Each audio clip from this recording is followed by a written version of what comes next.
নমস্কার, আপনারা দেখছেন সময় কলকাতা। সময় নিউজ নিয়ে রয়েছে আমি সৈকত। চোখ রাখবো বিস্তারিত খবরে। শিবপুরে অভিজাত আবাসনে মহিলাকে লক্ষ্য করে গুলি চালানোর ঘটনায় চাঞ্চল্যকর তথ্য। প্রাথমিক তদন্তে পুলিশ জানতে পেরেছে মহিলার স্বামী গুলি চালিয়েছেন। অভিযুক্ত গোপাল যাদবকে ইতিমধ্যেই গ্রেপ্তার করেছে শিবপুর থানার পুলিশ।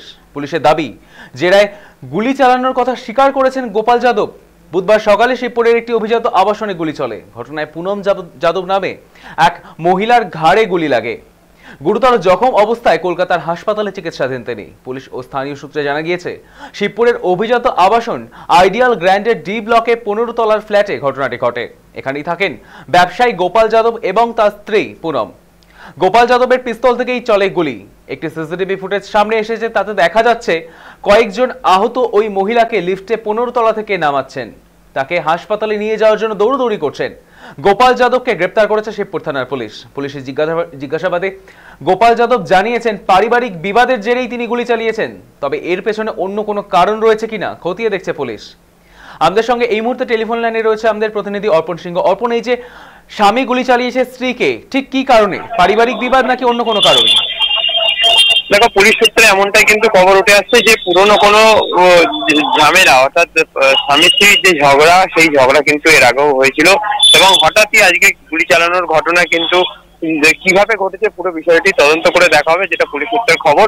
তবে যেটা জানা যায় যে আজ সকাল 10:30 নাগাদ ঘটনাটি ঘটে শিবপুরের জিটি রোড সংলগ্ন একটি আবাসনে। সেই আবাসনেই এই একটি ফ্ল্যাটে তারা থাকতেন তাদের সন্তানকে নিয়ে, এবং যখন ঘটনাটি ঘটে, এই ঘটনার খবর পেয়েই আশপাশে যে সমস্ত মানুষজন ছিলেন তারা কিন্তু আতঙ্কিত হয়ে পড়েন এবং পুলিশে খবর দেওয়া মাত্রই পুলিশ কিন্তু ঘটনাস্থলে আসে, অর্থাৎ শিবপুর থানার পুলিশ। তবে কি কারণে গুলি চালিয়েছে পুরো বিষয়টি কিন্তু তদন্ত করে দেখা হচ্ছে পুলিশের তরফ থেকে, এমনটাই কিন্তু জানা যায়। তবে যে বিষয়টি উঠে আসছে যে তার কাছে যে পিস্তল বা তার কাছে যে বন্দুক পাওয়া গেছে, সেই বন্দুকটি আদৌ কি বৈধ নাকি অবৈধ, পুরো বিষয়টি কিন্তু তদন্ত করে দেখা হবে। আর ইতিমধ্যেই তাকে কিন্তু গ্রেপ্তার করা হয়েছে, অর্থাৎ ওই তার স্বামীকে। অনেক ধন্যবাদ অর্পণ।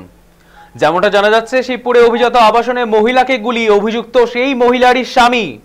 যেমনটা জানা যাচ্ছে, সেই অভিযুক্ত মহিলার স্বামীকে গ্রেপ্তার করেছে ইতিমধ্যেই শিবপুর থানার পুলিশ। অভিযুক্ত স্বামীকে গ্রেপ্তার করেছে শিবপুর থানার পুলিশ, আর ওই মহিলা ইতিমধ্যেই হাসপাতালে চিকিৎসাধীন।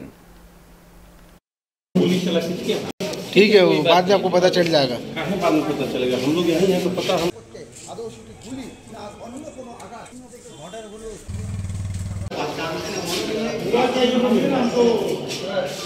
ये